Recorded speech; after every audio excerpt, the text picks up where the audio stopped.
Bismillahirrahmanirrahim. Assalamualaikum warahmatullahi wabarakatuh. Eh, Baik, alhamdulillahirrahmanirrahim. Allahumma sholli ala Muhammad wa ala ali Muhammad. Pertama-tama, saya mohon maaf karena baru saat ini saya bisa mengupload dan juga membuat terkait dengan resume dari materi perkuliahan kita selama mungkin ya setelah UTS sampai minggu ini. Dan materi ini memang merupakan rangkuman dari materi perkuliahan yang sudah Anda peroleh eh, dari pertemuan ke-8 sampai ke-14. Nah, di sini juga saya akan sampaikan terkait dengan teknis ujian nanti gitu ya, seperti apa. Jadi mohon disimak. Jadi untuk lebih memudahkan saya akan bagi menjadi dua tayangan ya. Jadi tayangan pertama adalah materi rangkuman, tayangan kedua adalah terkait dengan teknis pelaksanaan ujian atau UAS. Baik, yang pertama adalah di pertemuan ke-8 kita sudah membahas terkait dengan fitoterapi untuk sistem diabetes ya, sistem endokrin atau diabetes mellitus. Nah, saya tayangkan dulu ya untuk materinya. Sebentar.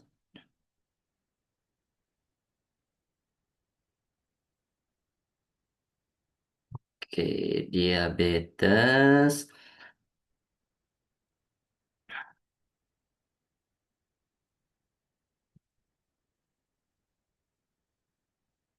Oke, terlebih dahulu saya mohon maaf kepada Anda sekalian karena kebetulan di materi ini perkuliahan kita ya di fitoterapi dasar ini ada dua dosen yaitu saya dan Bulani yang saat ini memang qadarulahnya sedang kuliah juga gitu ya. Ya menjadi statusnya sama seperti Anda sebagai mahasiswa. Nah, hanya bedanya mungkin kalau Anda itu mahasiswa di tingkat sarjana, kalau kami memang tingkat lebih lanjut. Dan kesibukan kita sebenarnya sama gitu ya. Anda sibuk berkuliah, kami pun sibuk untuk menyelesaikan kuliah kita juga. Jadi mungkin untuk semester ini menurut saya sih materi perkuliahan yang eh, cukup kurang efektif ya. Mohon maaf sekali lagi. Kenapa dikatakan kurang efektif? Karena memang saya sendiri diharapkan saya inginnya ketemu langsung, tatap muka langsung dengan Anda sekalian. Namun apa daya, memang karena waktu dan hal lain sebagainya tidak memungkinkan kita untuk tatap muka. Baik, pada pertemuan singkat ini saya hanya akan membahas terkait dengan poin-poinnya saja gitu ya. Jadi secara umum yang namanya materi fitoterapi dasar itu Anda harus memahami ada tiga hal. Nah, tiga hal ini apa saja? Yang pertama adalah Anda perlu memahami tentang homeostasis tubuh. Jadi homeostasis tubuh ini ada kaitannya dengan materi di anatomi fisiologi manusia. Apa yang dibahas di homeostasis tubuh terkait dengan bagaimana tubuh menyelaraskan dirinya gitu ya untuk bisa menjadikan kondisi kita seimbang. Jadi kondisi seimbang itu dalam artian kita tidak mengalami ketidaknyamanan gitu ya akibat adanya gangguan di dalam tubuh kita. Nah, kondisi kita dalam kondisi nyaman itu artinya adalah kondisi kita sedang dalam kondisi homeostasis atau seimbang. Nah, setelah kondisi homeostasis kita bahas, maka kita perlu memahami yang berikutnya adalah patologi. Patologi ini adalah kaitannya terkait dengan seperti apa sih mekanisme munculnya suatu penyakit. Jadi, mekanisme munculnya penyakit ini selalu dikaitkan dengan adanya gangguan pada homeostasis tubuh. Artinya, kondisi homeostasis terganggu, jadi tubuh sedang tidak kondisinya seimbang. Contoh, kadar gula misalkan. Kadar gula yang akan kita bahas di sini, kadar gula itu kan ada homeostasisnya. Ada insulin, ada glukagon, dikeluarkan oleh pankreas. Nah, ketiga kedua kadar tersebut tidak terpenuhi atau terjadinya gangguan, misalkan ada kadar gula yang tinggi sedangkan insulinnya dibutuhkan, ternyata insulinnya tidak diproduksi. Maka dampaknya apa? Maka gula mengalami peningkatan di dalam darah. Terjadilah namanya hiperglikemi yang akhirnya mengarah kepada diabetes mellitus. Atau sebaliknya, misalkan ketika gula dalam kondisi yang rendah, sedangkan respon insulin juga rendah gitu ya. Jadi insulinnya tidak mau merespon. Dampaknya apa? Maaf, bukan insulinnya, pankreasnya tidak mau merespon. Dampaknya apa? Sehingga kadar gula kita dalam kondisi yang rendah menjadikan kita hipoglikemi, kekurangan gula. Jadi kondisi gangguan gula itu tidak hanya diabetes, tapi ada juga namanya hipoglikemi. Nah, ini biasanya menyebabkan orang-orang yang penderita hipoglikemi sama seperti hiperglikemi, pusing, lemes, tidak semangat, dan sebagainya. Gitu. Yang ketiga adalah kita membahas terkait dengan eh, mekanisme aksi dari suatu metode pengobatan, baik pengobatan kimia maupun tradisional. Nah, hari ini yang akan kita bahas adalah mekanisme aksi untuk metode pengobatan yang bersumber dari bahan alamiah. Jadi, secara umum namanya mekanisme aksi itu berhubungan dengan farmakologi molekuler. Sehingga ketika kita menghubungkan farmakologi molekuler, maka senyawa yang ada dalam tubuh itu akan memiliki mekanisme aksi yang sama dengan senyawa yang ada yang dijual di pasar atau kita kenal sebagai senyawa obat, senyawa kimia obat atau bahan kimia obat. Jadi, sebenarnya mekanisme aksi itu sama. Jadi ada tiga hal tadi. Homeostasis tubuh dulu yang harus dipahami, kedua patologi, ketiga adalah mekanisme aksi.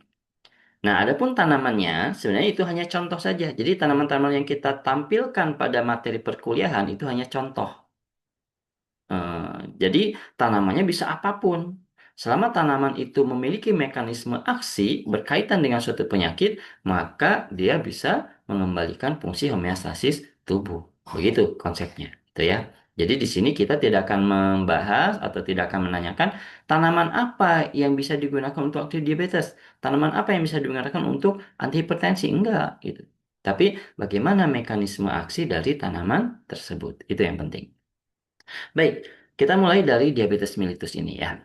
Nah, diabetes mellitus ini sebenarnya adalah suatu kondisi kelainan di dalam tubuh kita, yakni terjadinya peningkatan kadar gula di dalam darah. Nah, namun perlu kita pahami nih bahwa penyebab diabetes mellitus itu bukanlah gula, ya. Memang kadar gulanya tinggi, tapi bukan gula yang menyebabkan diabetes mellitus.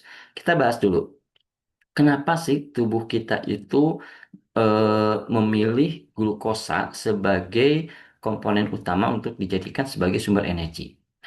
Karena glukosa ini ketika dikonversi menjadi energi itu sangat sederhana. Cukup dengan menggunakan O2 atau kita kenal dengan reaksi pembakaran. Nah, kalau di dalam tubuh kita itu kita mengenalnya adalah reaksi respirasi. Respirasi itu kebalikan dari fotosintesis. Nah, reaksi respirasi ini adalah dengan cara membakar glukosa sampai akhirnya menghasilkan apa namanya itu sampai akhirnya menghasilkan O2 dan CO2 dan H2O. Nah, CO2 dan H2O ini kan residu. Residu ini mudah sekali dikeluarkan oleh tubuh kita gitu. Nah, ini yang menjadi keuntungan kenapa tubuh itu lebih memilih glukosa sebagai sumber utama energi. Kalau tubuh kita memilih protein atau lemak, bisa juga jadi sumber energi, tapi reaksinya berbeda dengan glukosa. Ini reaksinya anaerob,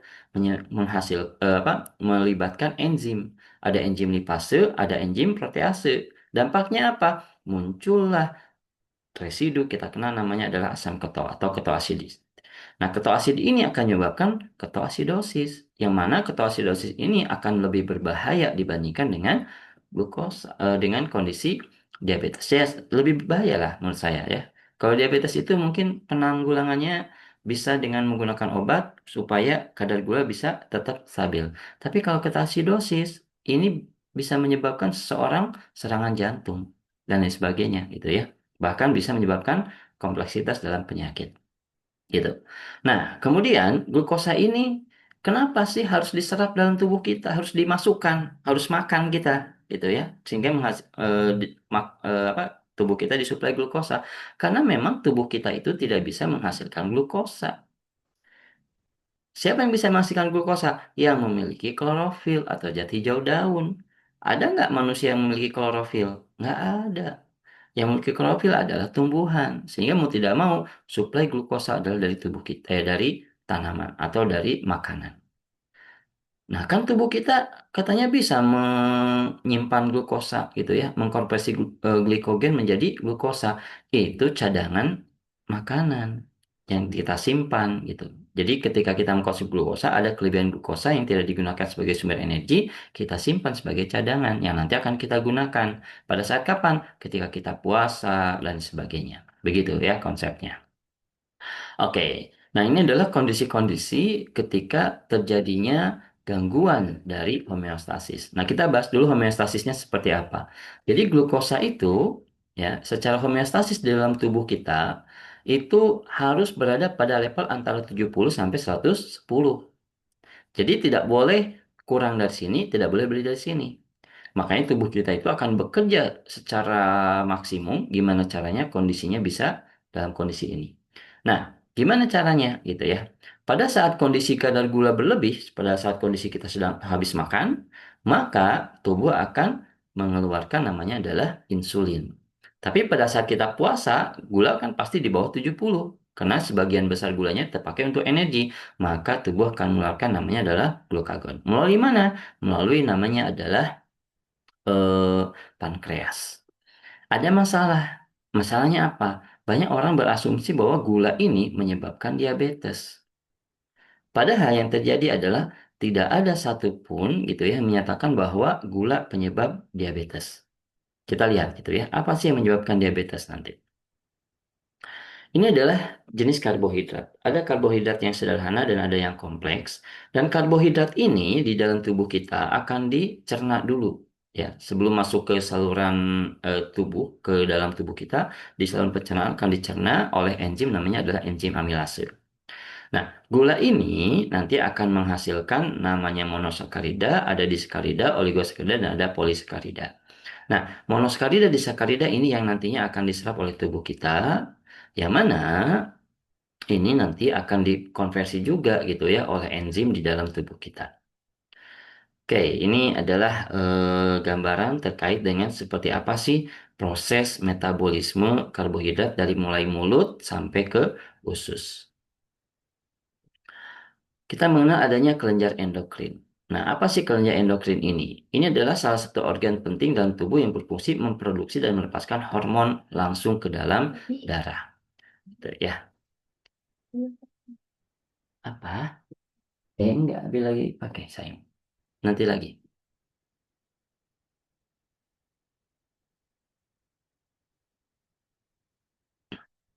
Nah, jadi sistem endokrin ini tidak hanya meliputi eh, hormon yang menghasilkan apa? Tidak hanya meliputi organ yang menghasilkan hormon insulin saja, tapi juga hormon-hormon lain. Nah, fokus di sini kita adalah ke organ yang memang memproduksi hormon yang berkaitan dengan gula, yaitu hormon ada ada apa namanya itu insulin dan juga ada glukagon ya. Nah, insulin itu dihasilkan oleh sel beta pankreas, adapun glukagon dihasilkan oleh sel alfa pankreas. Ini adalah sistem homeostasis terkait dengan bagaimana tubuh menyeimbangkan kadar gula di dalam darah. Nah, ini adalah proses homeostasisnya. Nah, permasalahannya muncul adalah ketika tubuh kita itu mengkonsumsi gula terlalu berlebihan. Gitu. Padahal insulin ini, pankreas ini, dia sudah memproduksi insulin sesuai dengan angka kecukupan dari konsumsi gula.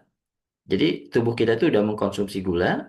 Nah, tubuh kita itu akan mendeteksi bahwa biasanya tubuh kita itu akan mengkonsumsi gula dengan kadar sekian. Muncul masalah gitu ya.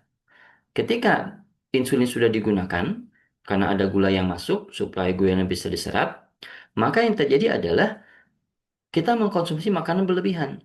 Masuk lagi makanan, masuk lagi makanan. Sehingga pankreas ini akan bekerja lebih ekstra untuk memproduksi insulin lebih banyak. Dampaknya apa? Pankreas akan mengalami kelelahan. Muncullah nanti ada satu kondisi namanya adalah eh, apa pankreasnya mengalami pembengkakan. Jadi saking capeknya gitu ya memproduksi insulin. Dampaknya apa? Lambat laun pankreas akan menjadi rusak. Nah, rusaknya pankreas ini menyebabkan glukosa tidak bisa dikonversi menjadi glikogen, tidak bisa juga diserap oleh tubuh untuk menghasilkan energi. Sehingga glukosa akan terus berada dalam darah, barulah muncul penyakit diabetes. Sehingga kalau di sini kita simpulkan, jadi penyebab diabetes itu bukan gulanya, tapi diri kitanya, pola hidup kita yang mengkonsumsi gula berlebihan. Ini sama persis gitu ya, seperti yang Allah ungkapkan dalam ayat Al-Quran, A'udzubillahi minasyaitonirrajim, Kulu washrobu wala tusrifu. Gitu. Makanlah, minumlah, tapi jangan berlebihan. Karena berlebihan inilah yang menyebabkan terjadinya penyakit ini. Gitu ya. Oke. Nah, kemudian bagaimana sih si gula ini bisa masuk ke dalam tubuh kita? Jadi gula ini bisa masuk ke dalam tubuh kita itu dengan adanya bantuan insulin. Ini saya katakan bantuan insulin. Kenapa? Karena bukan insulin yang menyerap. Gitu ya. Jadi insulin ini adalah berupa hormon. Kita kenal sebagai hormon dipeptida. Nah, insulin ini dia itu pada saat dikeluarkan di dalam tubuh kita. Oh ya, sebelum itu insulin itu akan dikeluarkan ketika kadar gula dalam tubuh kita dalam kondisi yang melebihi batas. Jadi kalau misal kita makan, tapi kadar gulanya masih di ambang batas tadi 70 sampai 110, maka insulin nggak akan dikeluarkan. Nah, tapi ketika kondisi kita makannya sedikit tadi, itu ya, dampaknya apa? Yang dampaknya adalah insulin tubuh kita akan kekurangan energi. Makanya kenapa kita itu harus mengkonsumsi gula, gitu ya, ya sedikit melebihi batas supaya nanti si gula ini akan merespon supaya insulin dikeluarkan. Nah, kelebihan insulin inilah yang nanti akan diserap oleh tubuh kita sehingga akhirnya tubuh kita akan mengkonversi gula menjadi energi. Gitu. Makanya makan itu secukupnya. Artinya secukupnya itu pasti ketika sudah makan kadar gula kita akan naik gitu. Nah, kalau kita nggak makan, kadar gula kita tetap, dampaknya apa? Biasanya yang terjadi adalah kita mengambil cadangan energi. Kita ambil glikogen, kita ubah menjadi eh, glukosa. Nah, kita bahas bagaimana si insulin itu bisa menyebabkan glukosa terserap. Insulin ini akan berinteraksi dengan namanya reseptor insulin atau insulin reseptor. Kemudian adanya interaksi ini akan menyebabkan glukos transport. Ya, ini ada GLUT4, ada GLUT2, ya, ada GLUT2, ada GLUT4, gitu ya. Dan kita bahas di sana GLUT4. GLUT4 ini nanti karena adanya interaksi antara insulin dengan reseptor akan naik dari bawah ke atas sel. Dari atas sel, maka dia akan menyerap glukosa. Nah, setelah menyerap glukosa, maka terjadilah penurunan kadar gula di dalam darah. Jadi yang berfungsi menyerap glukosa itu bukan insulin, melainkan adanya GLUT4 atau glucose transport ini ya. Dan jalurnya itu seperti ini. Silakan nanti Anda baca kembali. Dan ini adalah bagaimana ikatan insulin dan reseptor akan menginisiasi aktivitas biologi dalam tubuh. Nah, ini adalah simulasi gambaran ketika bagaimana kadar gula dalam tubuh tinggi, kemudian akan direspon dengan munculnya insulin, dan insulin akan berikatan dengan reseptor. Reseptor ini akan menghasilkan beberapa interaksi molekuler. Dampaknya adalah GLUT4 ini nanti akan naik ke permukaan sehingga menyerap glukosa, gitu ya. Oke. Nah, ini adalah suatu proses di mana ikatan antara insulin dan reseptor itu tidak boleh terus-menerus. Kenapa? Karena ketika ikatan ini terus-menerus, maka gula akan terserap terus ke dalam sel. Dampaknya apa? Terjadi hipoglikemi. Sehingga ini harus diputus ikatannya. Dengan apa ikatannya diputus? Nah, ikatan insulin dan reseptor diputus melalui proses defosforilasi oleh enzim fosfatase.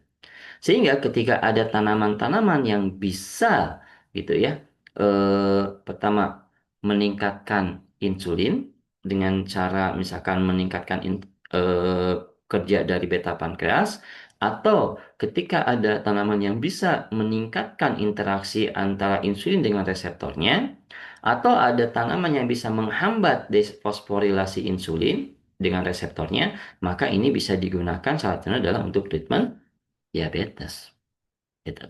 Jadi ini adalah gambaran bagaimana insulin ini dia bekerja dan bagaimana kita bisa menghambat terjadinya eh, bukan menghambat ya, meningkatkan terjadinya penyerapan glukosa dengan memahami seperti apa insulin ini bekerja, gitu ya. Oke.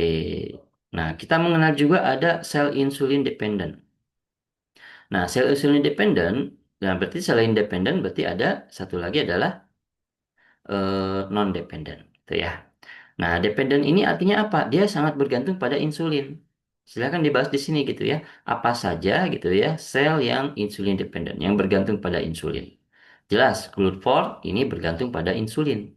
Kenapa? Karena dia akan bereaksi, akan masuk menuju ke permukaan setelah terjadinya interaksi antara insulin dengan reseptor. Tapi juga ada yang independen. Jadi dia akan apa namanya itu, menyerap gula tanpa harus adanya insulin. Gitu.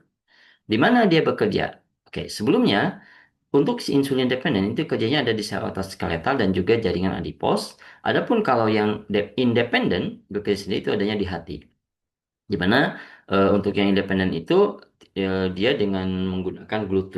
Jadi ada GLUT4, ada GLUT2. GLUT2 ini dia independen, di mana glukosa akan diabsorpsi menggunakan alat transport GLUT2 ini tanpa perlu adanya interaksi antara insulin dengan reseptor.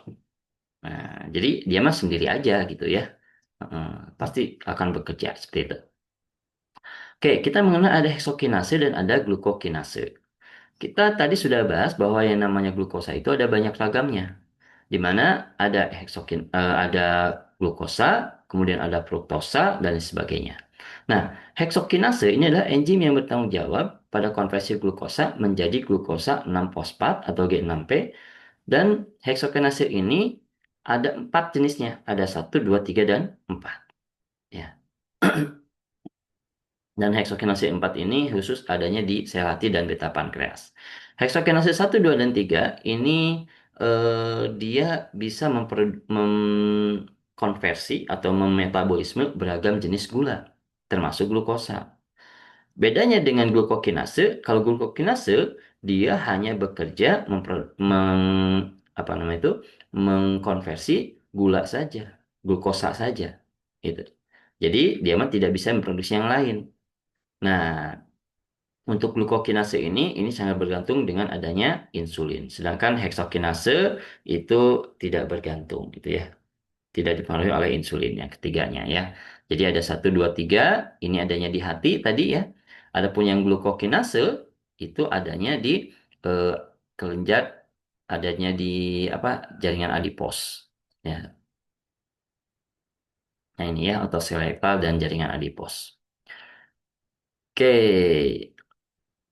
Nah, jadi komponen homeostasis kadar gula itu ya ini gitu ya, Anda bisa baca. Kemudian apa sih yang menyebabkan terjadinya diabetes? Tadi saya katakan diabetes mellitus ternyata bukan disebabkan karena adanya gula.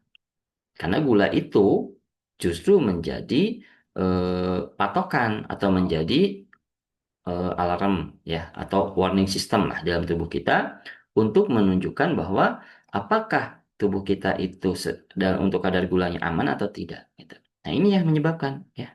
Mungkin sudah dibahas ya pada saat perkuliahan, silakan nanti diperiksa kembali. Dan ini yang paling umum nih, stres oksidatif. Stres oksidatif ini karena apa? Stres oksidatif ini adalah terjadinya ketidakseimbangan antara eh, reaksi antara antioksidan dengan prooksidan. Prooksidan itu belum tentu berbahaya ya. Jadi tidak semua prooksidan itu berbahaya. Ternyata prooksidan itu dibutuhkan oleh tubuh kita. Kenapa? Karena prooksidan ini juga nanti akan berperan penting pada saat dia mengeliminasi adanya virus, bakteri. Dia juga pada saat terjadinya sel yang anomali itu akan dihilangkan dengan adanya prooksidan. Gitu. Nah, cuman ada masalah ketika peroksidan ini berlebihan. Kapan peroksidan berlebihan? Ketika kita mengkonsumsi peroksidan yang berlebihan. Ada yang merokok, ada yang mengkonsumsi lemak berlebihan, dan sebagainya. Ada yang mengkonsumsi bahan-bahan yang dibakar, itu kan kaya akan peroksidan. Sehingga peroksidan kita berlebihan, terjadilah stres oksidatif. Nah, ini yang menyebabkan terjadinya gangguan, khususnya di sistem eh, homeostasis gula. Nah, ketika ada tanaman-tanaman yang bisa bekerja di sini, maka tanaman itu dipotensikan bisa untuk mengatasi gangguan kadar gula dalam tubuh, atau kita kenal sebagai diabetes. Ya. Nah, kita bahas dulu diabetes itu apa sih gitu ya. Sebentar ya, kita lihat ada nggak ya diabetes. Nah, ini. Yang ini silakan nanti dibaca ya, resistensi insulin, insulin itu apa dan sebagainya. Intinya ketika ada tanaman-tanaman yang bisa masuk ke sini, maka bisa dikaitkan dengan diabetes. Nah, diabetes itu adalah ini ya, terjadinya kadar gula yang berlebihan di dalam darah. Jadi diabetes itu bukan disebabkan oleh gula, tapi memang terjadinya kadar gula berlebihan. Berlebihan itu seperti apa? Ini kita mengenal ada kondisi normal, ada kondisi pre-diabetes, dan ada kondisi diabetes. Nah, lihat kondisi normal itu pada kondisi yang bagaimana? Ada pada saat puasa, ada yang 2 jam setelah makan. Nah, ini adalah penyebab dari kondisi diabetes tadi. Adanya gangguan defisit produksi insulin dan juga adanya gangguan reseptor insulin. Sehingga kita mengenal ada diabetes eh, tipe 1 dan ada tipe 2. Nah, ini kondisi diabetes. Ada parameter yang sering digunakan untuk melihat apakah seseorang menderita diabetes atau tidak. Kita kenal ada HbA1c. Apa itu HbA1c? Silakan lihat di sini ya. Oke, kita mengenal ada 4 jenis diabetes, tipe 1, tipe 2, gestasional, dan insipidus. Tapi yang fokus adalah tipe 1 dan tipe 2. Gestasional dan insipidus. Nah, untuk gestasional ini kondisional sifatnya. Jadi ini adalah diabetes yang terjadi pada kondisi-kondisi khusus. Misalkan gitu ya, ibu yang sedang hamil. Nah, dia mengalami diabetes gestasional. Atau diabetes insipidus. Kenapa dikatakan diabetes? Ini sebenarnya bukan kondisi diabetes yang seperti halnya diabetes mellitus. Ini adalah suatu kondisi kelainan pada tubuh kita ya yang disebabkan adanya kelebihan apa kurangnya ADH, antidiuretik hormon. Antidiuretik hormon itu kan supaya tubuh kita itu bisa menjaga kadar cairan dalam tubuh kita. Tapi ketika ADH ini turun, rendah, maka yang terjadi adalah beser. Nah, kita mengenal bahwa kondisi diabetes mellitus salah satu indikasinya adalah beser, sering keluar diuresis ya, sering keluar air banyak. Sama seperti insipidus. Nah, diabetes insipidus ini kondisinya juga beser. Tapi penyebabnya bukan karena insulin, bukan karena gula, tapi karena tadi ADH gitu ya. Sehingga masuk kategorinya diabetes, tapi bukan mellitus. Nah, yang disebabkan karena gangguan insulin adalah tipe 1 dan tipe 2. Tipe 1 gangguannya apa? Karena insulinnya tidak bisa diproduksi. Kalau tipe 2 gangguannya apa? Biasanya adanya di reseptor. Insulinnya bagus sih, tapi reseptornya nggak bisa mengenali. Karena reseptornya terganggu. Biasanya ada karena terjadinya kerusakan akibat reaksi oksidasi, itu ya. Atau misalkan terjadinya kerusakan akibat adanya reaksi inflamasi yang berlebihan. Oke, obatnya apa? Untuk diabetes tipe 1, mau tidak mau dia harus menggunakan insulin. Ya, kenapa? Karena pankreasnya tidak menghasilkan insulin. Tipe 2 biasanya bisa menggunakan obat-obatan yang bisa meningkatkan sensitivitas insulin. Ya. Oke, gestasional ini biasanya pada ibu-ibu hamil dan insipidus ini karena adanya kekurangan ADH, gangguan ADH ya, antidiuretik hormon. Kalau introduksi hormon mungkin Anda pernah pelajari di hipertensi ya. Nah, coba cek kembali. Ini adalah gambaran terkait dengan peningkatan diabetes mellitus tipe 1 dan tipe 2. Jadi setiap wilayah itu dari tahun ke tahun meningkat gitu ya. Nah, tanamannya bagaimana berarti yang bisa? Ya, berarti tanaman-tanaman itu adalah yang tadi bisa mengatasi terkait dengan adanya gangguan diabetes. Ya, kita kenal tadi adanya inflamasi, adanya eh, stres oksidatif, gitu ya, adanya gangguan apa sensitivitas insulin terhadap reseptor dan sebagainya. Jadi tanaman-tanaman itu yang bisa digunakan ya. Oke, itu terkait dengan diabetes mellitus. Kita lanjut. Materi berikutnya adalah terkait dengan gangguan ginjal. Ya, oke. Kita lihat dulu ya materinya.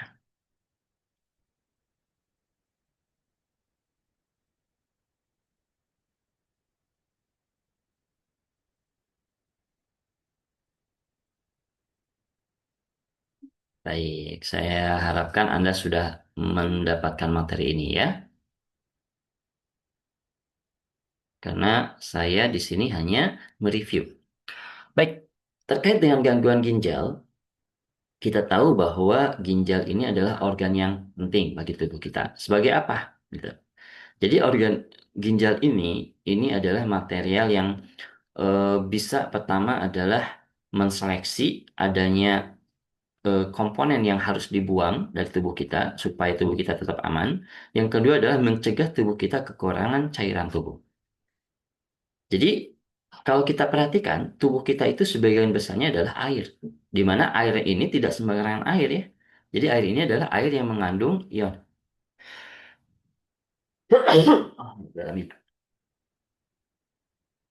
Jadi air ini dia mengandung ion atau kita kenal sebagai elektrolit. Nah, tubuh manusia dewasanya mengandung 60% air ya, dan di dalam terdapat elektrolit.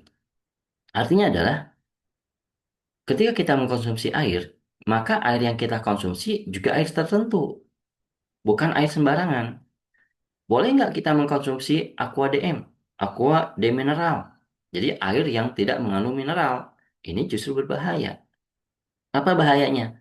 Maka ketika kita mengkonsumsi air yang tidak mengandung elektrolit, maka kandungan elektrolit dalam tubuh kita itu akan terencerkan. Dampaknya apa kalau elektrolit terencerkan?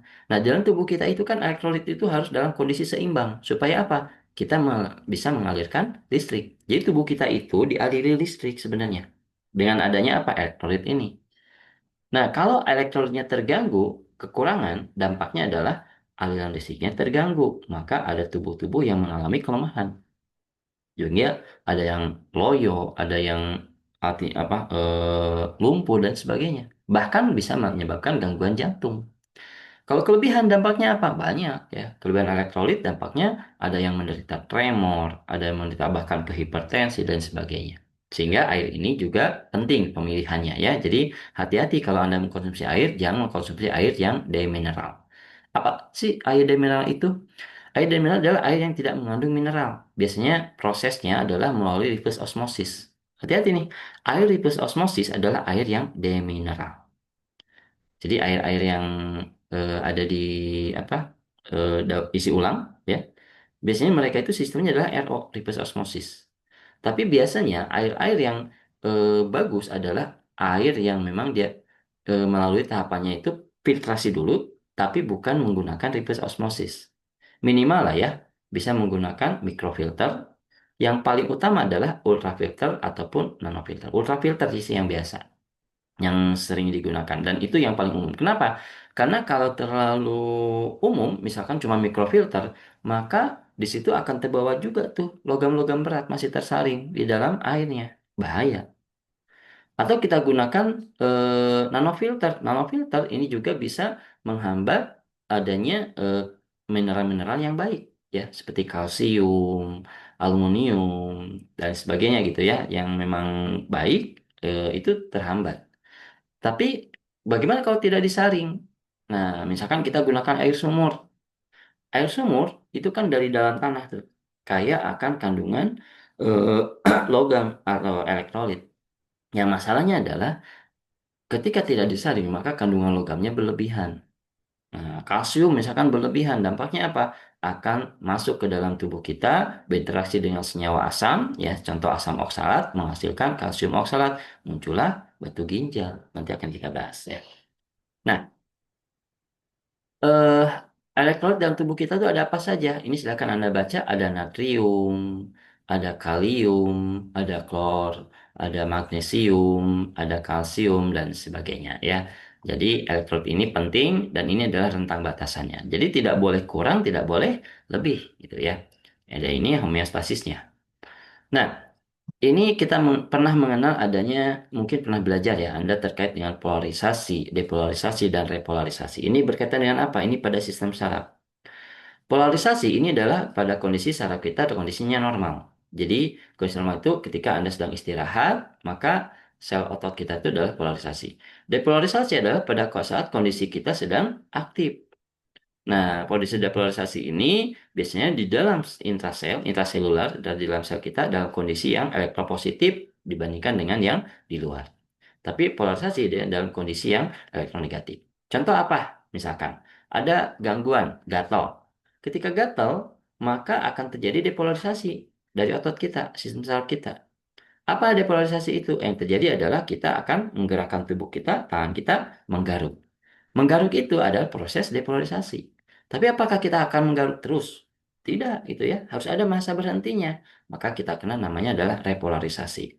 Terjadinya pengeluaran natrium sehingga terjadinya elektronegatif kembali gitu ya di dalam sel, dan ini harus terjadi terus-menerus. Kalau terjadi depolarisasi terus-menerus, maka terjadilah tremor, kejang. Atau bahkan yang paling parahnya adalah terjadinya penyakit kita kenal adalah penyakit kejang apa si eh, apa namanya itu epilepsi. Nah, itu adalah terjadinya depolarisasi berlebihan gitu ya. Jadi di sini penting peran elektrolit itu dan kondisi seimbang. Siapa yang menyeimbangkan? Ginjal. Jadi ginjal itu akan menyeimbangkan adanya terkait dengan elektrolit dalam tubuh kita. Nah, ini adalah hormon-hormon yang terlibat pada keseimbangan elektrolit. Ada aldosteron, angiotensin 2, ADH, ANP, dan hormon parathyroid. Nah, ginjal ini yang penting, ya. Ginjal ini akan mengeluarkan senyawa-senyawa yang memang sekiranya berbahaya bagi tubuh kita. Pertama adalah ada urea, ada asam urat, ada kreatinin, metabolit hormon, dan senyawa asing lainnya.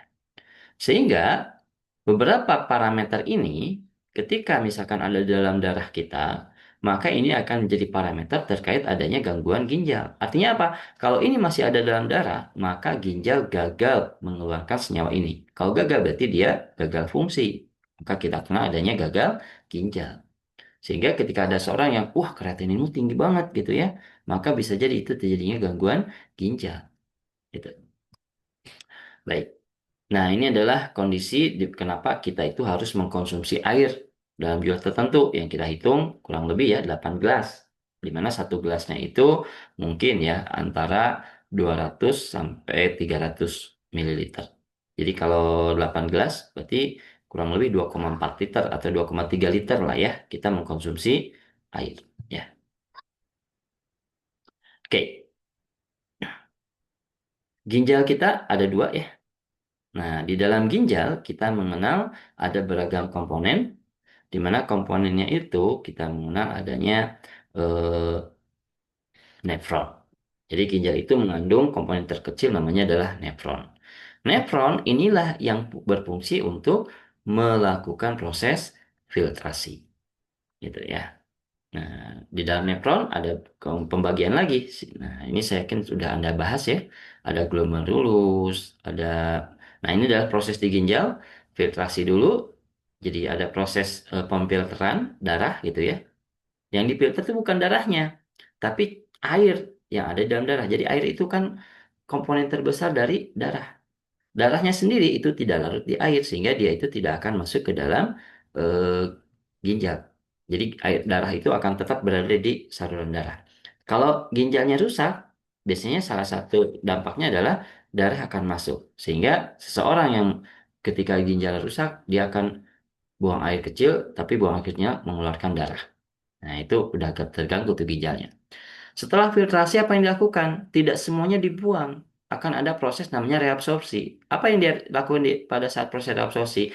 Senyawa-senyawa yang bisa dibutuhkan itu akan diambil kembali. Nah, adapun ketika si senyawa itu tidak dibutuhkan, maka akan dilakukan ekstraksi pengeluaran. Itu ya. Gitu. Nah, di sini adalah proses ekstraksi dan reabsorpsi. Jadi reabsorpsi itu ada di sini gitu ya. Ini kalium, kalsium, magnesium akan direabsorpsi kalau seandainya dibutuhkan. Kalau nggak dibutuhkan gimana? Kaliumnya berlebihan nih dalam tubuh kita, maka akan dikeluarkan. Dan biasanya Angka-angka ini akan menjadi lokasi tempat obat-obat diuretik bekerja. Jadi obat diuretik bekerja itu dia akan mengeluarkan cairan tubuh kita berlebihan. Biasanya ini pada kondisi kita sedang hipertensi ya. Jadi ada seorang yang hipertensi, maka salah satu upayanya adalah dengan mengeluarkan cairan berlebihan supaya apa? Tidak hanya airnya yang turun, tidak hanya volume cairan yang turun, tapi juga kalsium senyawa-senyawa ini ya khususnya natrium ini juga dikeluarkan. Nah, ini adalah kondisi ketika urin kita itu dalam kondisi normal, gitu ya. Jadi ureanya 2%, larutan terlarutnya selain urea adalah 2,8%, dan kreatinin amoniumnya 0,2%. 95%-nya adalah air. Jadi, tidak boleh air jernih doang. Jadi, kalau yang keluar adalah air doang, dampaknya apa? Maka kreatinin dalam darah tetap tinggi. Artinya, si ginjal ini dia gagal untuk bisa mengeluarkan kreatinin. Jadi, urin kita itu tidak boleh putih, bening ya. Jadi harus berwarna. Supaya apa? Oh, berwarna artinya sehat gitu. Dan ini jadi indikator juga. Semakin pekat warnanya, maka kadar airnya semakin rendah. Kalau kadar semakin rendah, kasihan ginjalnya semakin sulit. Sehingga di sini akan jadi indikator, oh saya kurang minum nih. Gitu ya. Oh, saya terlalu banyak mengkonsumsi makanan-makanan begini nih. Sehingga yang terjadi ginjal kita kerjanya terlalu berat. Jadi kalau air urin Anda berwarna, itu bersyukur gitu ya. Berarti ginjal Anda masih normal. Tapi harus dijaga. Kenapa? Karena ternyata ketika ginjal itu mengalami kerusakan, maka yang terjadi adalah ada kerusakan yang sifatnya adalah akut, ada yang kerusakan yang sifatnya adalah progresif. Oke ya, jadi ada yang sifat rusaknya itu adalah akut, ada yang rusaknya adalah progresif. Nah, nefron ketika rusak itu sifatnya irreversible, sulit untuk kembali normal. Dan nefron ini kalau rusak itu akan merembet ke nefron-nefron lain, makanya dia sifatnya adalah progresif. Progresif itu satu rusak, yang lain akan sedikit demi sedikit rusak. Sehingga kita mengenal adanya gangguan ginjal. Gangguan ginjal ini akan menyebabkan gangguan ginjal yang apa nama itu ya? eh, Stage 1, stage 2 sampai stage 3 misalkan ya. Nah, ini adalah screening untuk gangguan ginjal. Ada tes urin, kreatinin, GFR, dan sebagainya.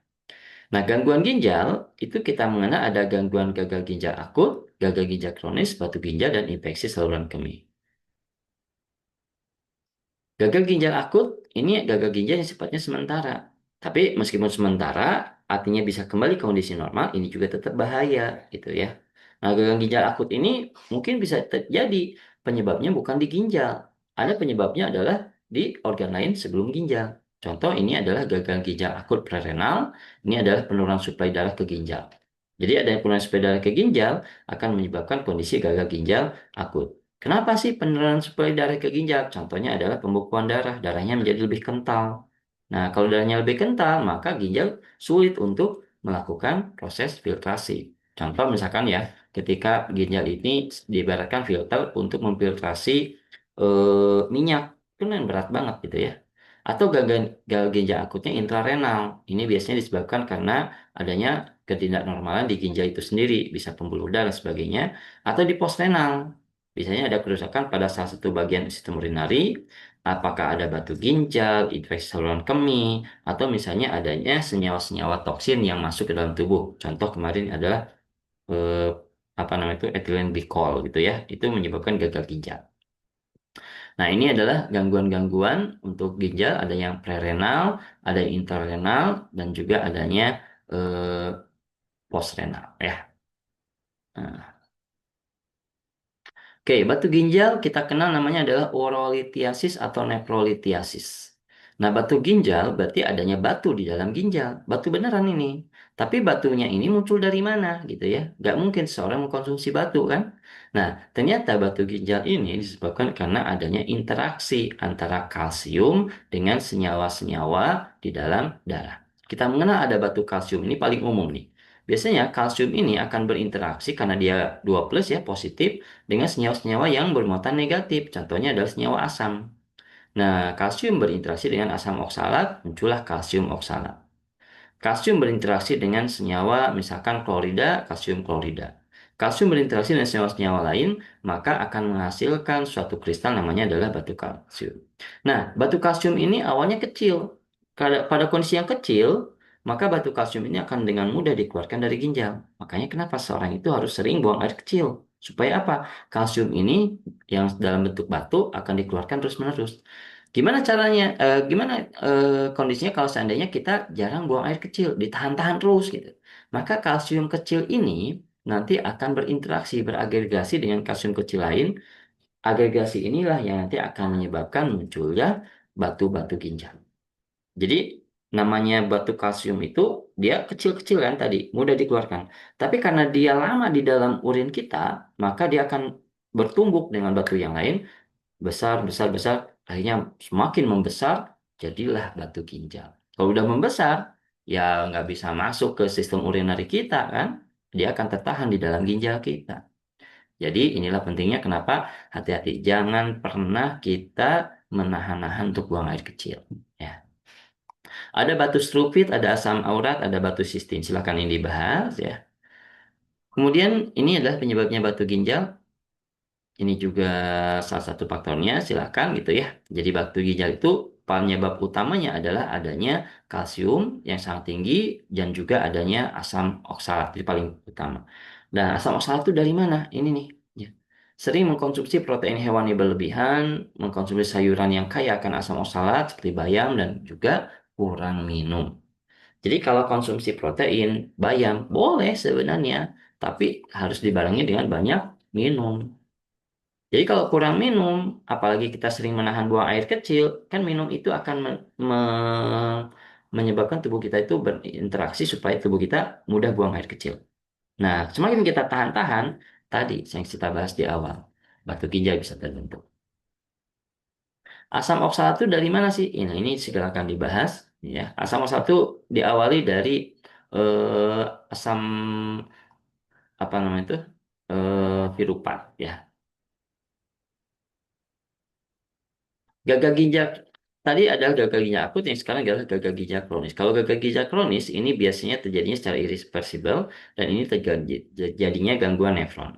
Nah, nefron ini akan menyebabkan bukan menyebabkan ya, nefron ini akan mengalami kematian. Gara-gara bisa jadi karena nefronnya kelelahan bekerja gitu ya, karena kita mengkonsumsi makanan berlebihan, kita mengkonsumsi zat-zat toksin yang menyebabkan nefron bekerja lebih keras, kita kurang minum sehingga nefronnya dia harus memfiltrasi darah yang cukup kental, dampaknya dia kelelahan, akhirnya terjadilah kematian nefron, kita kenal sebagai nefropati. Nah, kalau nefronnya udah mati, irreversible tuh, sulit banget untuk bisa kembali normal. Dan ketika nefron mati, maka nefron lain akan terpengaruhi. Makanya terjadinya progresif, ya. Nah, ini adalah stadium ketika gagal ginjalnya kronis. Jadi ada stadium awal, stadium menengah, dan stadium akhir.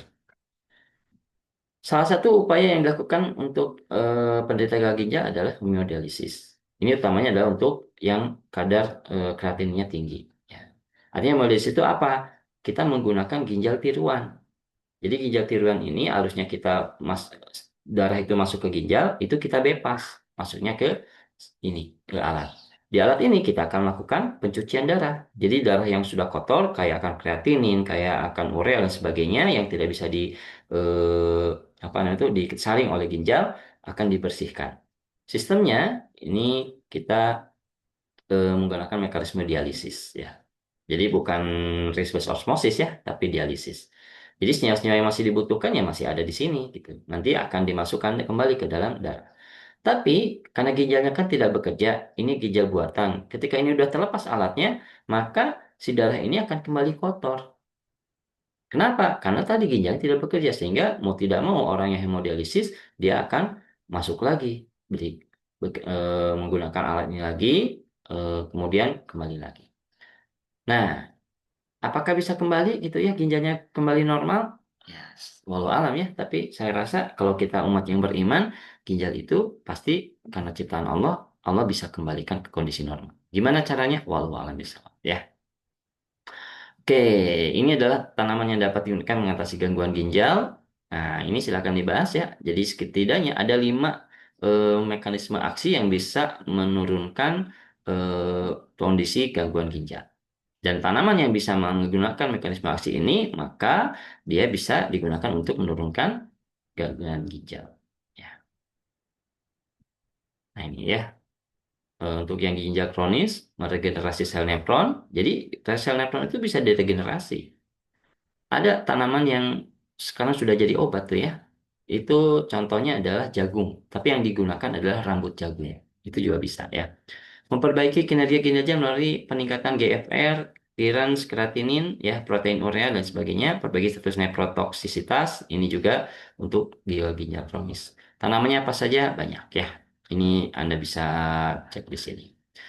Baik, itu gangguan ginjal. Nah, ada satu lagi tadi ya, sebenarnya gangguan ginjal yang disebabkan karena infeksi bakteri. Nah, ini untuk infeksi bakteri sebenarnya kategorinya tidak menggunakan tanaman, tapi menggunakan antibakteri langsung. Sehingga untuk gangguan ginjal disebabkan oleh gangguan bakteri atau infeksi bakteri, itu kita akan bahas di bahasan yang lain sebenarnya.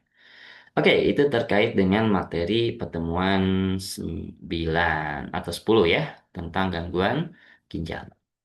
Kita lanjut ke materi berikutnya, di mana pada pertemuan berikutnya itu kita bahas tentang sistem reproduksi. Ya, di sistem reproduksi ini ada tayangannya, tapi intinya gini, sistem reproduksi ini adalah berkaitan dengan hormon juga.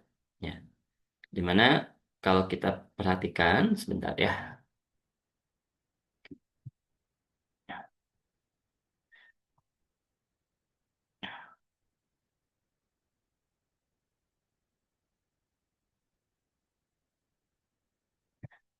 Jadi sistem reproduksi ini berkaitan dengan hormon wanita dan hormon pria.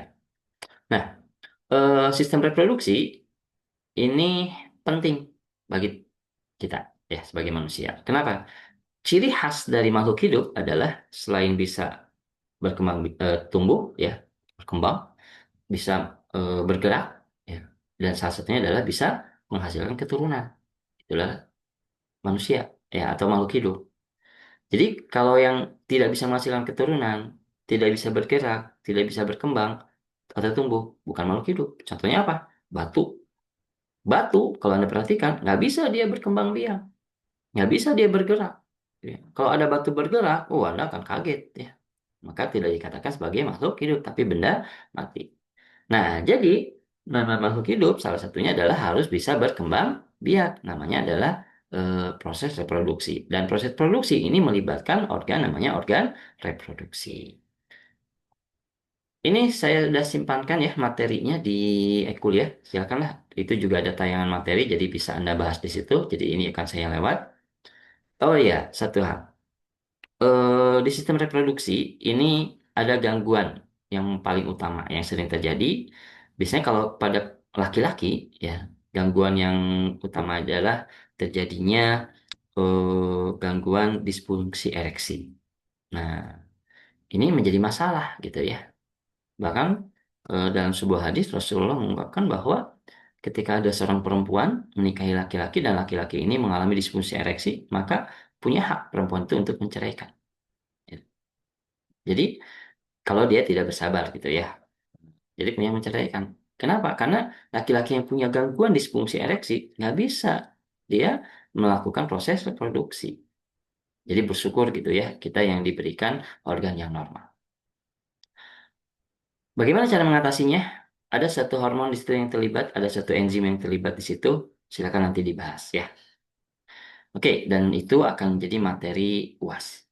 Jadi saya bahas dulu sedikit tentang UAS. Di UAS ini sama seperti UTS, jadi ada 3 jenis soal, pilihan ganda kurang lebih 30 soal, ada benar salah 10 soal, ada satu lagi adalah eh, apa namanya itu uji uraian 1 soal.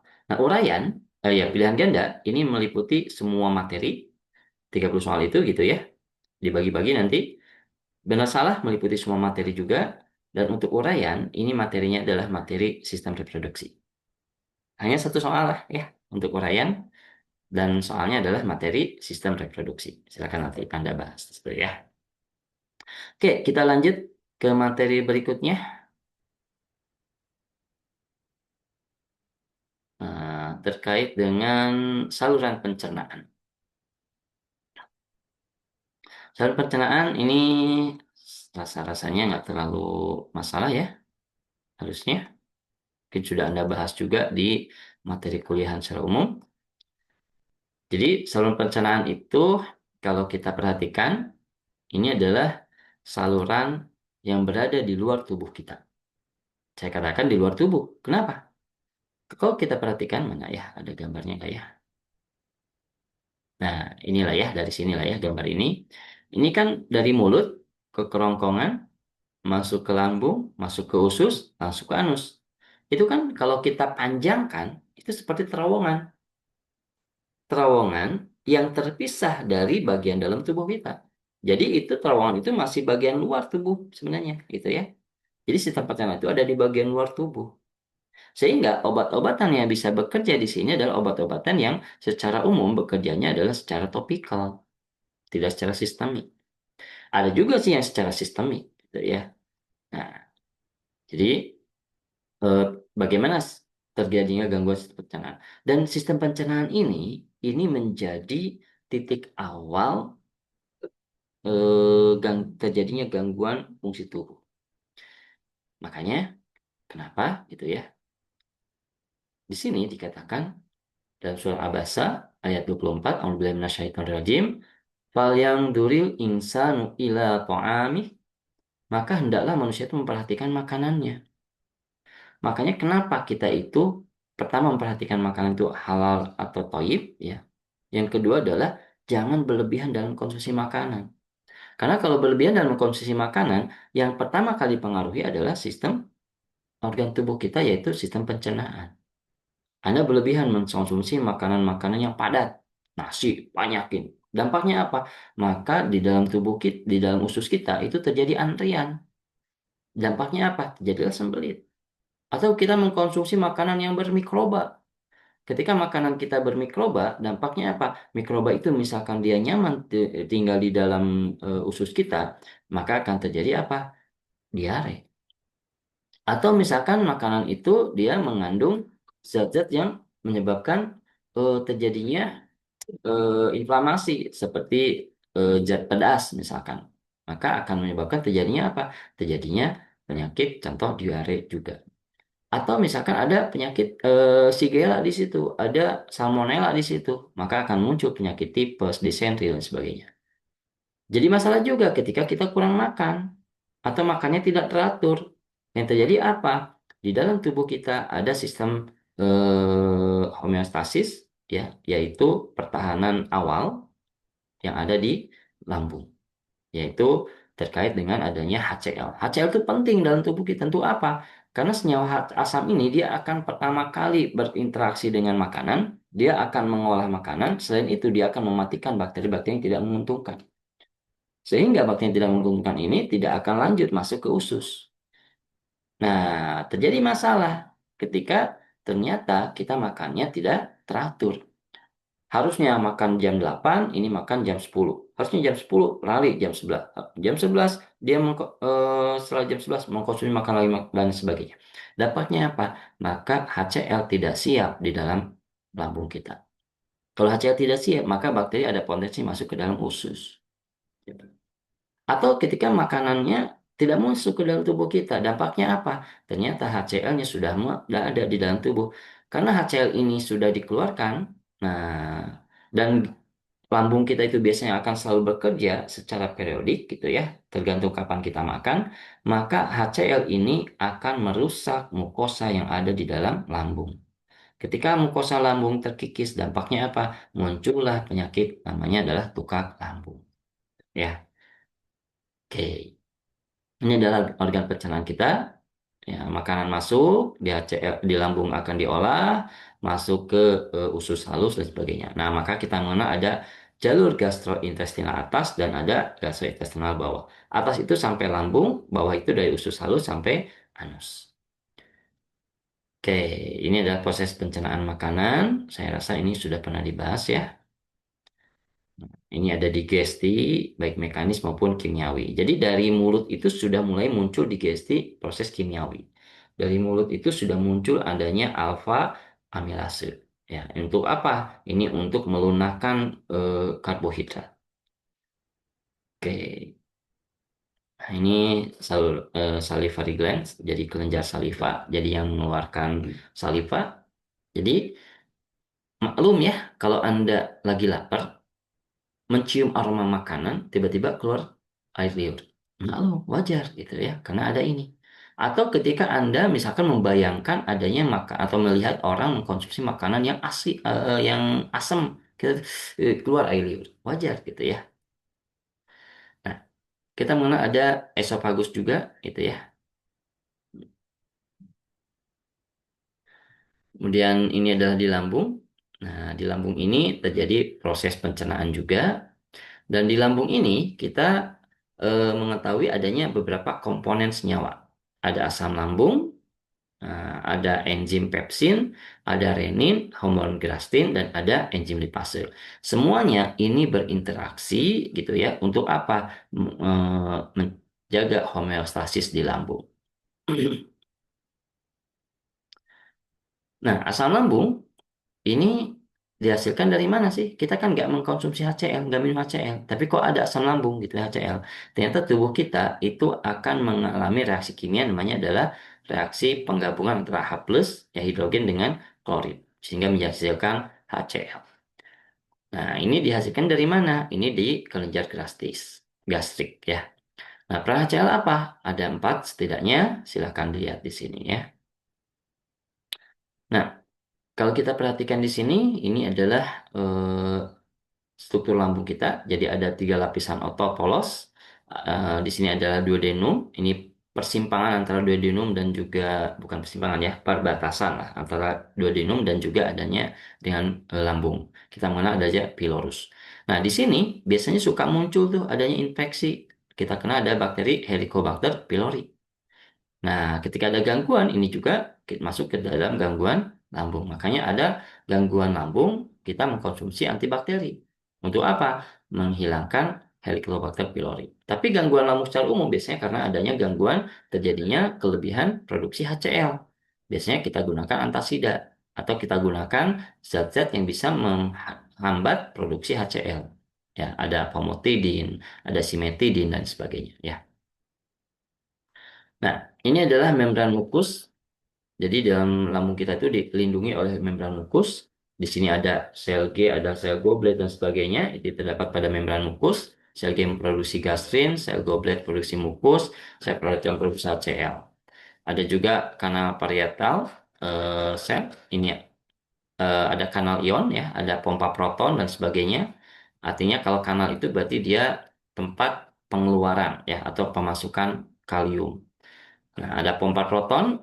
Nah, kita mengenal ada obat pompa proton inhibitor. Tujuannya apa pompa proton ini ada akan mempompakan HCl masuk ke dalam tubuh, ke dalam lambung ya. Jadi kalau pompa proton inhibitor PPI ya, maka dia menghambat pengeluaran HCl ya. Ada kanal ion klorin, ada reseptor gastrin, asetilkolin, histamin, dan ada prostaglandin. Jadi sampai ada prostaglandin. Ini biasanya di inflamasi ya. Nah, ini adalah proses sekresi HCl. Silakan Anda bahas. Nah, ini gambar secara umumnya gitu ya. Jadi, dan di sini juga akan muncul tuh terkait dengan gambaran. Kalau begitu, bagaimana sih cara kita mengatasi gangguan lambung? Salah satunya adalah kita mempengaruhi pompa proton, kita mempengaruhi kanal dari ion klorida, kita mempengaruhi dari prostaglandin gitu ya, kita mempengaruhi dari histamin dan juga gastrin. Nah, ini ya. Ini adalah hormon atau neurotransmitter yang bekerja di dalam lambung dan ini dipengaruhi, harus dipengaruhi. Apakah ditingkatkan atau dikurangi? Contoh prostaglandin ini fungsinya adalah dia menginaktivasi enzim adenin siklase sehingga pompa proton tidak teraktivasi dan menurunkan sekresi asam lambung. Sehingga prostaglandin ini penting. Tujuannya apa? Untuk menurunkan kadar HCl. Jadi ketika ada seorang mengalami kelebihan kadar HCl, salah satu yang dipengaruhi adalah meningkatkan prostaglandin. Tapi meningkatkan prostaglandin, dampaknya apa? Dampaknya adalah ini bisa memicu terjadinya inflamasi. Ini akan berat bagi orang-orang penderita penyakit yang terlibat dengan inflamasi seperti asam urat, osteoartritis, itu terkait dengan inflamasi. Ya, baik. Ini homeostasisnya dan gangguannya, ya jelas gitu ya. Penyebab gastrik gangguan itu ada yang konsumsi NSAID, produksi HCl berlebihan, stres gitu ya. Makanya jangan stres ya, degeneratif dan luka. Nah, kemudian ada duodenal ulcer, ini adalah luka terbuka dan ini biasanya muncul karena infeksi Helicobacter pylori ada di sini nih. Makanya ada yang gangguan lambung itu digunakan antibakteri, sah gitu ya, boleh. Karena untuk menghambat Helicobacter pylori tadi. Nah, ini kita masuk setelah lambung ada pankreas. Nah, di pankreas ini perannya adalah produksi cairan pankreatik, ada buffer, protease, ini ada pepsin, tripsin, chymotrypsin, ada amilase, lipase, air dan sebagainya ya. Dan pankreas ini juga tadi memproduksi apa? Insulin dan juga glukagon ya. Nah, kalau insulin glukagon itu di dalam masuk ke dalam darah, kalau ini masuk ke saluran cerna. Ada hati dan kantung empedu. Nah, kalau kantung empedu ini dia memproduksi cairan penting juga ya, kita kenal sebagai cairan garam empedu. Fungsinya apa garam empedu? Dia untuk menyerap lemak, untuk menyerap kolesterol yang dibutuhkan oleh tubuh kita. Hati-hati, ada kantung empedu atau kita kenal gallbladder. Kantung empedu ini penting gitu ya. Di mana empedu diproduksi dari penggabungan berupa pigmen yang merupakan produk samping dari metabolisis sel darah merah dan kita sebut sebagai bilirubin. Jadi kantung empedu ini adalah kantung berbentuk terong dan merupakan membran berotot. Eh, dan ini kalau seandainya terjadi apa nama itu ya di kantung empedu itu adanya kelebihan dari kolesterol. Nah, kolesterol itu akan masuk di dalam kantung empedu dan dia akan mengeras. Akhirnya terbentuklah namanya batu empedu. Oke, ini ada sumber kolesterol, silakan bisa dibaca. Kemudian, nah ini adalah gangguan ketika masuk ke empedu. Ya, kita mengenal adanya gallstone atau batu empedu. Nah, tipe batu empedu itu ada batu kolesterol, batu bilirubin, dan batu garam empedu. Dan apa sih penyebabnya? Jelas, di sini terjadinya kelebihan. Kelebihan kolesterol, kelebihan bilirubin, kelebihan garam empedu. Ya. Ini adalah proses pembentukan dari batu empedu, bisa Anda lihat ya. Nah, kemudian dari empedu kita masuk ke usus halus. Nah, usus halus ini tempat makanan dicerna. Jadi usus halus itu kita mengenal ada duodenum, ada jejunum, ada ileum. Paling panjang adalah duodenum. Nah, di sini akan terjadi proses sebelum pencernaan ya, ada proses kimiawi dulu, proses enzimatik, di mana protein diubah menjadi asam amino, lemak diubah menjadi asam lemak, eh, karbohidrat diubah menjadi asam monosakarida ataupun disakarida yang bisa diserap intinya masuk ke dalam darah. Jadi di sini adalah proses transportasi dari luar tubuh masuk ke dalam tubuh, nah, itu darah. Nah, ini adalah enzim-enzim yang bekerja, itu ya. Dan dari sini akan kita melihat adanya proses namanya adalah proses apa namanya itu eh, peristaltik. Nah, proses peristaltik ini melibatkan adanya villi gitu ya. Di mana villi-villi ini, nah kalau kita perhatikan ini tersebar di permukaan dinding sel usus halus akan menyerap nutrisi melalui sistem sirkulasi kapiler dan sistem limfatik lakteal. Nah, gangguannya apa saja? Yang paling umum adalah ini, infeksi usus buntu. Atau kita kenal sebagai peradangan usus buntu karena adanya sumbatan saluran usus buntu yang disebabkan oleh infeksi bakteri. Nah, berarti ini makanannya nggak sehat, terlalu banyak makan, ya. Sedangkan tadi bakteri itu harusnya sudah hilang tuh pada saat masuk ke lambung dengan adanya HCl. Tapi karena kita makannya terlalu banyak, bakterinya itu tidak semuanya akan tereliminasi. Masuk ke dalam usus, nggak ada lagi tuh sistem pertahanan bakteri dalam usus. Masuk ke usus buntu, Nah, di usus buntu ini terjadinya peradangan karena bakteri tadi salah satunya. Jadi, usus buntu itu disebabkan karena apa? Salah satunya adalah karena kita mengkonsumsi makanan yang terlalu berlebihan. Makanya perhatikan cara kita makan ya.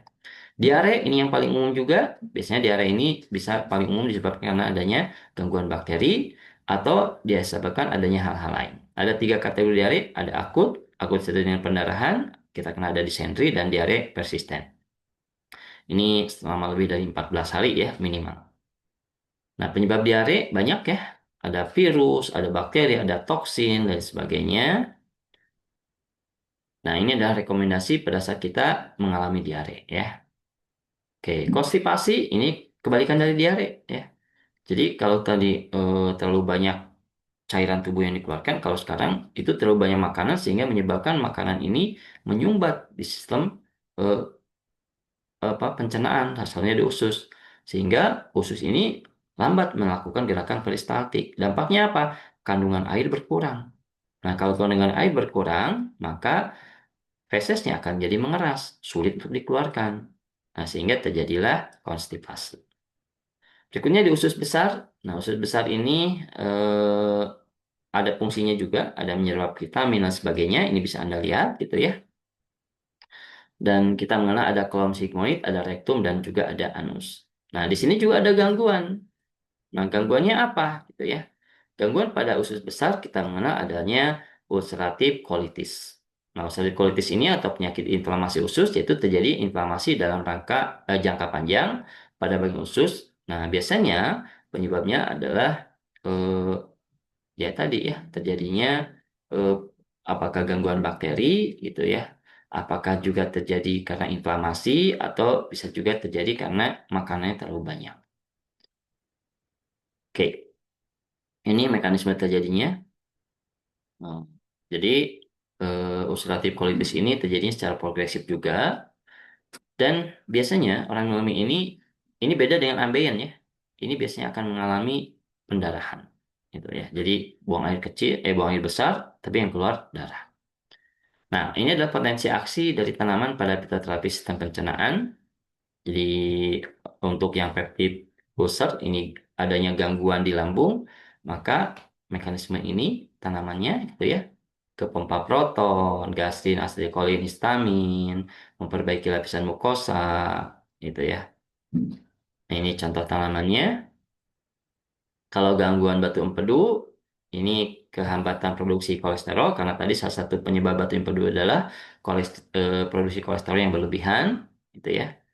Nah, meningkatkan sensitif garam empedu, meregulasi konsentrasi lecithin, gitu ya. Ini contoh tanamannya. Ini untuk diare. Nah, kalau diare berarti dia tergantung diarenya ya. Kalau dia disebabkan karena bakteri berarti harus ada antibakterinya. Kalau disebabkan karena diare apa namanya itu osmotik, maka biasanya kita gunakan yang eh, koagulan ya. Ulcerative colitis ini pada usus besar. Nah, ini biasanya disebabkan karena adanya aktivitas inflamasi. Maka yang antiinflamasi itu yang paling utama. Baik, itu terkait dengan materi gangguan di saluran pencernaan. Berikutnya gangguan tulang dan sendi. Saya rasa tulang dan sendi ini juga sudah dibahas ya oleh Ibu Lani ya. Nah, tapi kita bahas secara sekilas saja. Nah, tulang dan sendi gitu ya. Tubuh kita itu bisa berbentuk itu salah satunya adalah karena adanya tulang. Nah, tubuh kita bisa bergerak salah satunya karena adanya sendi. Gitu. Jadi kalau tulang aja tanpa ada sendi, persendian itu ini ya persambungan-sambungan kita mengenal bahwa dalam hadis Rasulullah SAW tubuh kita itu terdiri dari 365 sendi. Nah, jadi sendi ini menyebabkan kita bisa bergerak, bisa aktif, berjalan, bisa melakukan segala sesuatu. Jadi kalau hanya tulang aja kaku, tapi karena ada sendi kita bisa bergerak. Tapi kalau ini tidak kita jaga, maka akan terjadi masalah. Nah, pernah nggak Anda berpikir, kenapa ketika tubuh kita berubah dari bayi menjadi dewasa, gitu ya. Tubuh kita membesar. Nah, ternyata pada saat proses membesarnya tubuh kita, itu tidak hanya tubuh yang besar, ternyata tulangnya juga ikut membesar. Pertanyaannya adalah, kok bisa? Gitu. Gimana caranya tulang bisa membesar? Bagaimana tulang tahu kapan saatnya dia membesar? Nah, jadi inilah keajaiban. Jadi, pada saat kita membahas tentang tulang, maka kita akan melihat bahwa betapa luar biasanya Allah menyusun susunan tulang kita secara sempurna. Makanya kita diingatkan tuh. Ya ayuhan nasu ma gharraka birabbikal karim alladzi khalaqaka fasawwaka fa'adala. Allah itu menciptakan tubuh kita itu ya dengan sempurna. Sempurna itu dari mulai ada suku tulangnya, ada dagingnya, ada organnya dan sebagainya, ya. Setelah sempurna, juga diseimbangkan, ya, fa'adala. Jadi tidak hanya sempurna saja, tapi ada penyeimbangan sehingga orang itu lebih sering mengalami sehatnya dibandingkan mengalami sakit. Sok coba, Anda berapa hari Anda mengalami sakit, tapi berapa tahun Anda mengalami sehat? Lebih sering sehatnya. Kenapa? Karena adanya proses keseimbangan yang Allah simpankan dalam tubuh kita. Gitu. Ini adalah jenis apa namanya itu penyusun tulang. Jadi matriks tulang itu serat kolagen tipe 1 kurang lebih 95% ya, dan ada kolagen tipe 5 sampai 10%. Dan ada komponen anorganik lain, ada kristal, ini adalah kristalin hidroksiapatit, kita kenal fosfat ya, kalsium fosfat. Jadi kalsium itu ada di sini, ada sodium, natrium, ada magnesium, potasium dan sebagainya ya. Ada hidroksiapatit dan sebagainya. Baik, tulang itu akan mengalami namanya adalah siklus remodeling. Nah, remodeling inilah yang menyebabkan kenapa tulang akan selalu berkembang mengikuti usia. Dan sebenarnya bukan usia sih yang menjadi patokan, tapi mengikuti bobot massa ke tubuh kita. Jadi ketika tubuh kita massanya berubah menjadi lebih besar, maka tulang akan menghitung secara efektif, efisien, dan juga secara detail gitu ya, berapa kebutuhan massa tulangnya. Makanya kenapa? Ketika bayi lahir dengan sekarang kita udah dewasa, itu tubuhnya berbeda, jenis tulangnya berbeda, kekuatan tulangnya juga berbeda. Karena adanya proses remodeling tulang. Nah, remodeling tulang ini melibatkan apa? Remodeling tulang ini melibatkan dua mekanisme, yaitu ada deposisi dan ada resorpsi. Gitu ya. Kita lihat, apa bedanya resorpsi dan deposisi? Proses remodeling tulang bergantung pada dua mekanisme ini, yaitu resorpsi, proses pemecahan atau penghancuran jaringan tulang yang sudah tua. Jadi tulang yang sudah tua itu akan dihancurkan. Jadi tulang kita itu, dia meskipun kelihatannya seperti yang stabil, tapi dia itu ternyata senantiasa bersiklus. Jadi ada tulang yang dia mengalami penuaan. Penuaan ini dia tulangnya yang sudah tua itu harus dihilangkan dengan proses namanya adalah resorpsi. Dan resorpsi ini melibatkan namanya adalah sel osteoklas. Dan yang kedua adalah ada deposisi. Dan deposisi ini merupakan proses penyusunan tulang yang melibatkan mineral, salah satunya adalah kalsium. Dan ini adalah oleh osteoblas. Jadi ada resorpsi oleh osteoklas dan ada deposisi oleh osteoblas. Jadi keseimbangan tulang itu bergantung pada dua hal ini, yaitu osteoblas dan osteoklas. Osteoblas ini menyebabkan deposisi, pembentukan tulang. Osteoklas menyebabkan deposisi. Pada kondisi bayi sampai dewasa, maka sebisa mungkin osteoblas ini yang berfungsi, jangan osteoklas. Tapi pada kondisi udah menua, mau tidak mau osteoblas ini akan mengalami kelelahan sehingga akan memperlambat produksinya, prosesnya atau aktivitasnya, dan osteoklas akan meningkat sehingga terjadilah namanya degenerasi. Ya, degenerasi tulang kalau terjadi secara cepat maka menyebabkan terjadinya osteoporosis.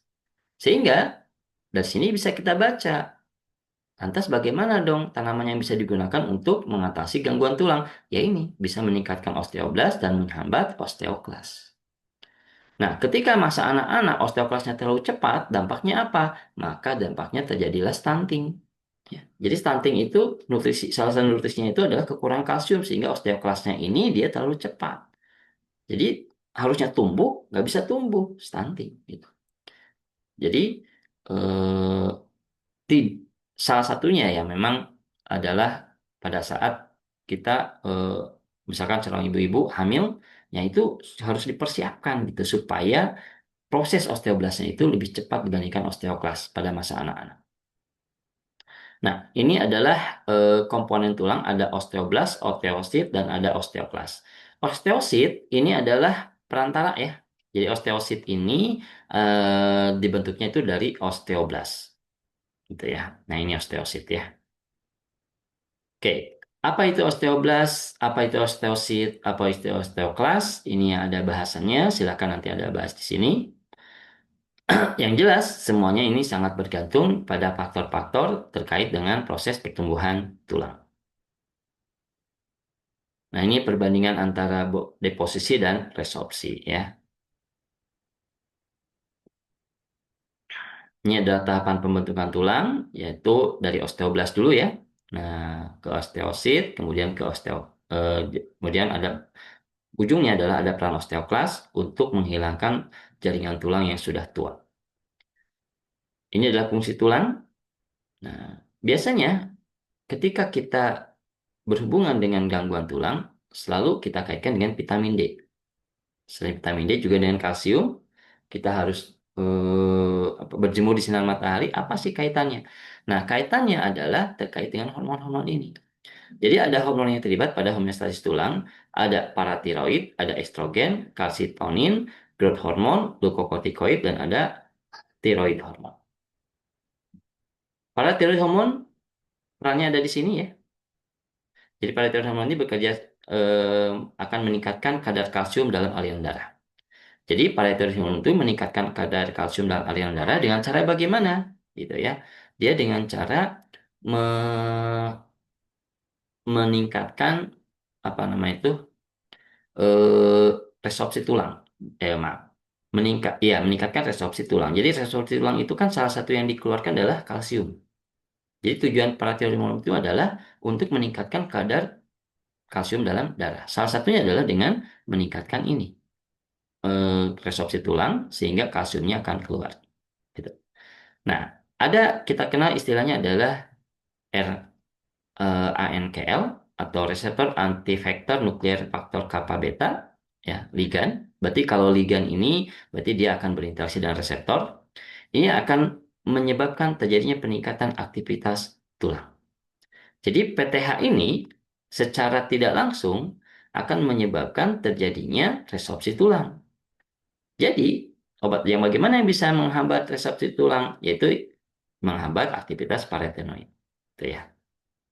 Jadi parotenoid ini karena fungsinya adalah meningkatkan kadar kalsium dalam darah, kalsium sendiri tersimpannya lebih banyak di tulang, maka dia akan meningkat resorpsi tulang sehingga resorpsi tulang akan meningkatkan peningkatan kadar kalsium dalam darah. Ada estrogen, ini banyak di perempuan ya. Estrogen ini memblokade produksi dan aksi interleukin sehingga dapat menghalangi resorpsi. Jadi wanita-wanita yang masih segar, belum menopause, estrogennya tinggi, maka dia akan menghambat terjadinya resorpsi, tapi meningkatkan deposisi. Tapi wanita yang sudah menopause, artinya estrogennya sudah sedikit diproduksi, hati-hati, dampak yang paling kentara adalah osteoporosis. Karena ini, estrogen itu dia menghambat resorpsi dan meningkatkan deposisi. Ketika estrogen yang menghilang, maka resorpsinya tidak yang menghambat. Maka terjadilah osteoporosis teman-teman. Ada kalsitonin. Nah, ini adalah hormon peptida disekresikan oleh sel tiroid C. Ini sebagai respon terhadap peningkatan kadar kalsium dalam darah. Di mana kalsitonin akan mengikat reseptor kalsitonin pada osteoklas sehingga dapat menghambat aktivitas resorpsi. Jadi kalsitonin ini tolak belakang gitu ya dengan tadi paratiroid hormon. Kalau paratiroid hormon itu dia meningkatkan kadar kalsium dalam darah, kalau kalsitonin justru sebaliknya menurunkan kadar kalsium. Jadi kalau paratiroid hormon itu adalah meningkatkan resorpsi, kalau kalsitonin menurunkan resorpsi. Gitu. Dan kalsitonin ini bekerja pada usia anak-anak ya dibandingkan usia dewasa. Jelas gitu ya, dia akan menghambat resorpsi dan meningkatkan deposisi karena di anak usia pertumbuhan kalsitonin harus tinggi supaya tulangnya terus bertumbuh. Kalau kalsitonin yang rendah, justru paratiroid hormonnya yang tinggi, dampaknya apa? Anaknya eh, stunting. Ya. Kemudian ada growth hormone, ya, silakan ya dibahas. Kemudian ada glukokortikoid, ada tiroid hormon. Nah, ini adalah ketika kita mengkonsumsi kalsium, kemana sih kalsium akan larinya, gitu ya. Jadi kalsium itu larinya ada yang ke tulang, ada yang dikeluarkan. Jadi kalau kita mengkonsumsi 1000 miligram kalsium, maka 900 miligramnya akan dikeluarkan melalui feses. Jadi hanya 100-nya yang diambil ya. Oke. Ini homeostasis kalsium dalam darah. Nah, apa hubungannya vitamin D gitu ya dengan kalsium? Jadi kalau kita perhatikan, vitamin D ini memiliki efek yang potensial untuk meningkatkan absorpsi kalsium di usus. Jadi vitamin D itu akan meningkatkan absorpsi kalsium di usus sehingga gitu ya dengan adanya vitamin D, kalsium dalam darah meningkat sehingga kalsium yang ada di dalam darah akan digunakan untuk proses deposisi tulang. Nah, vitamin D itu tidak bisa serta-merta bekerja. Dia harus diubah dulu di hati dan ginjal. Sehingga menjadi produk aktif namanya adalah 1,25 dihidroksi kalsiferol. Kolekalsiferol. Jadi vitamin D itu harus diubah dulu menjadi 1,25 dihidroksi kolekalsiferol supaya dia bisa menjadi aktif. Atau kita kenal sebagai vitamin D3. Nah, vitamin D3 ini, kolekalsiferol ini dibentuk di kulit, gitu ya. Nah, sebagai hasil radiasi dari 7-dehidrokortikalsiferol oleh sinar ultraviolet. Jadi, sinar ultraviolet ini juga bisa menghasilkan vitamin D, yaitu vitamin D3. Jadi, dalam tubuh kita itu ada juga vitamin D3. Jadi, tanpa Anda mengkonsumsi vitamin D, kita masih tetap mendapatkan suplai vitamin D3 dari dalam tubuh. Syaratnya apa? Harus ada sinar ultraviolet. Jadi, harus kita berjemur dulu, gitu ya. Tapi bisa juga dengan cara kita mengkonsumsi vitamin D secara langsung, tapi vitamin D-nya itu nanti harus diubah dulu di hati dan juga ginjal menghasilkan 1,25 dihidroksi kolekalsiferol atau vitamin D3. Jadi ada dua cara tuh ya. Nah, vitamin D yang biasa dikonsumsi dari luar tubuh biasanya memiliki struktur yang mirip dengan kolekalsiferol. Jadi vitamin D yang dikonsumsi itu sebisa mungkin yang memang mirip dengan D3 ya. Nah, nanti akan diubah menjadi 1,25 ya, maaf ya ini ya, bukan 25. Ini 25 dulu ya, dari 25 menjadi 1,25. Nah, eh, 1,25 di hidroksikolekalsiferol ini dikontrol oleh PTH. Ya. Nah, fungsinya apa sih ini? Ini meningkatkan absorpsi kalsium. Jadi, ada keterkaitan antara paratiroid hormon dengan vitamin D. Di mana paratiroid hormon ini adalah fungsinya tadi meningkatkan kadar kalsium dalam darah dengan cara apa? Mempengaruhi vitamin D diubah menjadi vitamin D3. Nah, setelah diubah menjadi vitamin D3 ini, maka kalsium akan mudah diserap dari dalam usus. Jadi ada keterkaitan tuh antara paratiroid hormon dengan vitamin D3. Ya. Jadi ada masalah tuh kalau vitamin D3 kita konsumsi tapi paratiroid hormonnya juga tidak bekerja, maka tidak bisa tuh gitu ya terjadinya penyerapan kalsium karena tidak ada perintah. Jadi PTH ini dia memerintah gitu. Nah, adapun vitamin D ini juga tidak akan bekerja kalau seandainya hati dan ginjalnya terganggu gitu ya. Nah, ini adalah peran vitamin D tadi ya. Nah, ini adalah indikator terjadinya deposisi dan resorpsi. Jadi ada satu mekanisme pemeriksaan apakah tubuh kita ini berpotensi menderita osteoporosis atau tidak. Berapa sih usia tubuh kita? Itu dilihat dari sini gitu ya. Maka ketika indikator deposisi dan resorpsinya itu lebih besar deposisi, maka kita masih dalam kondisi yang muda. Jadi tubuh kita masih bertumbuh. Tapi ketika kondisi resorpsinya lebih tinggi dari deposisi, maka tubuh kita sudah tua. Jadi tua muda itu tidak didasarkan lagi pada usia sekarang, tapi pada keseimbangan antara deposisi dan resorpsi. Oke, ini neuronormal ya untuk ada BALP untuk laki-laki dan perempuan dan ini adalah peak bone mass. Jadi setiap usia 40-an ini akan terjadi penurunan biomasa tulang disebabkan karena resorpsi di sini lebih tinggi dibandingkan deposisi. Ini adalah patologi osteoporosis. Jadi osteoporosis ini merupakan salah satu gangguan paling umum gitu ya pada kondisi tulang. Dan ini terjadinya penurunan massa tulang. Nah, ketika penurunan terjadi berlebihan, maka tulang akan menjadi kropos. Nah, kroposnya tulang itu disebabkan karena apa? Terjadinya kematian osteoblas, gitu ya. Salah satu penyebabnya adalah kortikosteroid. Hati-hati nih. Bagi Anda yang konsumsi kortikosteroid, ya, itu salah satu dampaknya adalah osteoporosis. Ini adalah mekanisme aksi tanaman yang bisa berkaitan dengan osteoporosis. Nah, jadi kalau kita bahas di sini ada yang ke estrogen, ada ke paratiroid hormon, ada tadi yaitu ya aktivitas osteoblas osteoklas, ada yang ke RANKL dan sebagainya ya. Oke, ini adalah tanaman-tanamannya. Baik, itu adalah sekilas terkait dengan oke. Itu adalah sekilas terkait dengan sistem eh, tulang dan sendi ya. Nah, yang terakhir adalah terapi cancer. Nah, kalau terapi cancer, silahkan ya, saya juga udah simpankan tayang materinya, jadi Anda bisa bahas langsung di situ. Baik, mungkin itu yang bisa kita bahas terkait dengan sekilas materi yang akan kita ujiankan. Pada tayangan kedua nanti saya akan simpankan di pertemuan ke-16, yaitu terkait dengan seperti apa sih mekanisme ujian kita. Tadi sudah kita bahas sedikit di awal, tapi akan kita bahas ulang kembali ya. Baik, itu dulu untuk materi review. Silakan Anda jadikan ini sebagai materi yang mungkin akan menjadi eh, review apa nama itu ya, kesimpulan singkat dari seluruh materi yang Anda bahas dan Anda pelajari di fitoterapi ini. Kita akhiri dulu untuk pertemuan pertama. Sekian, wassalamualaikum warahmatullahi wabarakatuh.